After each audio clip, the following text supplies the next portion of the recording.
કચ્છ જિલ્લામાં એક માસમાં અકસ્માતોથી અંદાજે 30 જેટલા લોકોના મૃત્યુ થયા, પરંતુ આરટીઓ અને પોલીસ વિભાગ ઘસઘસાટ ઊંઘમાં। કચ્છમાં મોટાભાગે સજામાં આવેલા અધિકારીઓ યમરાજના સીધા એજન્ટ બન્યા। અનેક અકસ્માતો બાદ પણ ગંભીર કાર્યવાહી નહીં। બેફામ ચાલતા ઓવરલોડ વાહનો છતાં આરટીઓ અને પોલીસ તંત્ર નિષ્ક્રિય। સેંકડો લોકોના મૃત્યુ બાદ શું કાર્યવાહી થશે? ખાનગી ટ્રાવેલ્સો નિયતથી વધારે પેસેન્જર ભરે છે। હજારોની સંખ્યામાં ઓવરલોડ વાહનો ચાલે છે, પરંતુ દંડ માત્ર હેલ્મેટનો જ કરવામાં આવે છે। કચ્છના નમાલા નેતાઓના આશીર્વાદથી ઓવરલોડ પરિવહન અને ઓવરલોડ બસો ચાલે છે। જનતાના જીવની કોઈ જ કિંમત નથી। નમસ્કાર, આવાજ જનતા કી બાત। હું દતેશ ભાવસાર। કચ્છ જિલ્લાની વાત કરીએ તો છેલ્લા એક મહિનામાં અનેક એવા ગમખ્વાર અકસ્માત થયા છે, જેનામાં અનેક લોકોના મૃત્યુ થયા છે। મોટા ભાગે એ મૃત્યુ આવા ઓવરલોડ વાહનોના કારણે જ થયા છે, પરંતુ આ વાહનો વિરુદ્ધ સરકારી તંત્રો બિલકુલ કોઈ કાર્યવાહી નથી કરતા। તમને વાત કરીએ તો મુન્દ્રા રોડ ઉપર એક ખાનગી લક્ઝરીના અકસ્માતમાં 6 થી 7 લોકોના મૃત્યુ થયા હતા। ત્યારબાદ આવા વાહનના કારણે મુન્દ્રામાં મૃત્યુ થયા, ત્યારબાદ માનુકુવામાં મૃત્યુ થયા, ત્યારબાદ માધાપરમાં મૃત્યુ થયો, ત્યારબાદ ગઈકાલે રાત્રે ભુજની ભાગોળે પણ એક આશાસ્પદ યુવાનનો મૃત્યુ થયો। પરંતુ આવા વાહનો ઉપર લગામ લગાવવામાં તંત્ર સદંતર નિષ્ફળ ગયું છે। પોલીસ તંત્રની વાત કરીએ કે આરટીઓ તંત્રની વાત કરીએ, એમણે એમની જવાબદારી પૂરી નથી કરી। પરિણામ સ્વરૂપે કચ્છના લોકોના જીવ ગયા છે। જો આ વાહનોની વાત કરીએ તો ઓવરલોડ વાહનો ચાલે છે, એ ઓવરલોડ વાહનો રાજકીય ભલામણો હેઠળ જ ચાલતા હોવાનું જાણવા મળે છે। સ્થાનિક જે સત્તાપક્ષ લોકો છે, એમની ભલામણોથી જ આ વાહનો ચાલે છે એવું અમને સૂત્રોમાંથી માહિતી મળી છે। પરિણામ સ્વરૂપે પોલીસ અને આરટીઓ વિભાગ આની વિરુદ્ધ કોઈ જ કાર્યવાહી નથી કરતો, પરંતુ અકસ્માત થઈ જાય છે ત્યાર પછી સાપ નીકળી ગયા પછી લીસોટા કૂટવાનું કામ એસપી સાહેબ કરે છે અને ઘટના સ્થળે પહોંચી અને તપાસ કરે છે। પરંતુ તપાસ કરવાનું કામ એક હેડ કોન્સ્ટેબલ કે પીએસઆઈ એએસઆઈ નું હોય છે, એસપી સાહેબનું એ કામ નથી। એસપી સાહેબનો પવિત્ર ફરજ એ છે કે આવા ઓવરલોડ વાહનો સડકો ઉપર ન ચાલવા જોઈએ। બીજી બાજુ આરટીઓ તંત્રની સૌથી મોટી બેદરકારી છે, કેમ કે આરટીઓ એ આવા વાહનો વિરુદ્ધ કાર્યવાહી કરવાની હોય છે, પરંતુ ખૂબ મોટા મોટા હપ્તાઓ લઈ અને આરટીઓ તંત્ર આ વાહનો વિરુદ્ધ કાર્યવાહી નથી કરતું।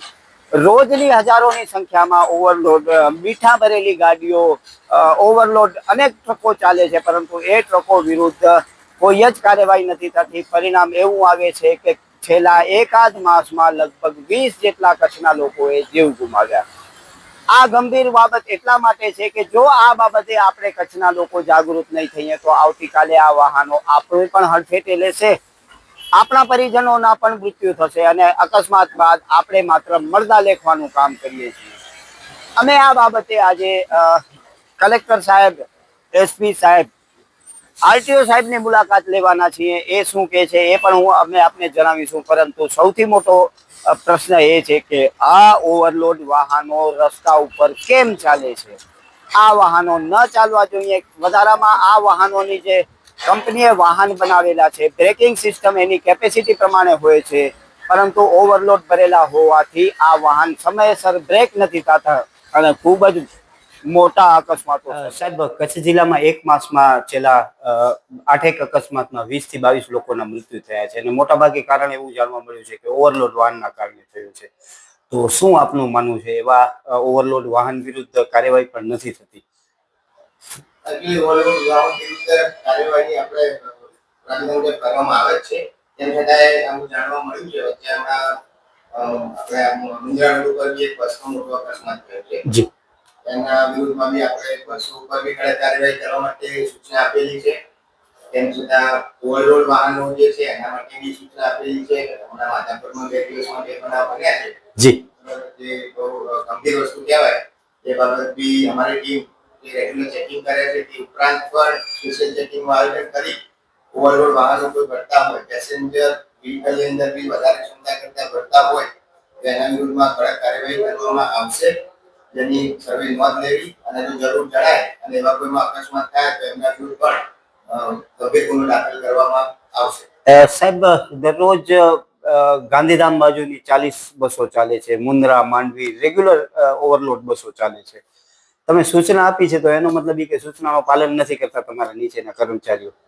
ના એવું તો ના કહી શકાય, કારણ કે હમણાં જ આપણે એસટી ના ભેગું બી કન્ડિશન ચેકિંગ કર્યું છે જોડે.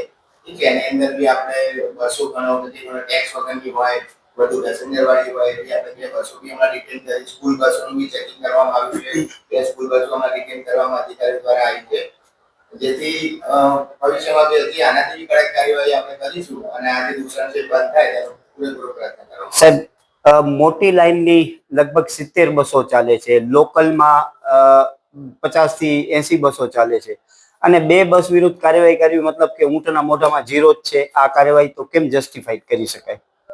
ચાલે બરાબર, પણ નિયમ વિરુદ્ધમાં જેટલું આપણા હાથમાં આવે તેની આપણા વિરુદ્ધ આપણે. સાહેબ, અકસ્માત થયો તો એ બસની 18 ની પરમિશન હતી ને 40 લોકો એનામાં ઘાયલ થયા છે. એનો મતલબ એ કે 40 થી વધુ ભરેલા છે, અને એ તો રોજ વાહનો ફરે છે. તો એ લોકોના જીવન માટે કાર્યવાહી કરવી આરટીઓ માટે અગત્યનું નથી? ખૂબ અગત્યની વસ્તુ છે અને એના વિરુદ્ધ કાર્યવાહી એના પછી આપણે કરેલી છે, પહેલા બી કરેલી છે, પણ આ વખતે બને એટલે લોકોના અને બધાના ધ્યાનમાં આવતું હોય. બાકી અમારી કામગીરી ચાલુ જ હોય છે અને કામગીરી સમયાંતરે કરવામાં આવતી જ હોય છે રેગ્યુલર બેસિસ. સાહેબ, માધાપર હાઈવે ઉપર અને અમે અત્યારે જ હું આપને વિઝ્યુઅલ બતાવીશ, મોટા ભાગની ટ્રકો ઓવરલોડ ચાલે છે. હવે એના વિરુદ્ધ પણ કોઈ કાર્યવાહી નથી થતી. કદાચ તમે આંકડામાં દેખાડી દેશો, આપણે ડાયજેસ્ટ પણ કરી લઈશું, પરંતુ લોકો મરે છે એ હકીકત છે. એનો મતલબ એ છે કે કાર્યવાહી નથી જ થતી. ઓવરલોડમાં કેવું છે કે સામાન્ય પ્રજાને ગણીએ બરાબર, એમને એવું લાગે છે કે ભાઈ ટ્રક જઈ રહ્યો છે બરાબર, અને એમાં થોડો માલ ઉપર દેખાય ઓવરલોડ છે. કાયદેસર એવું નથી હોતું.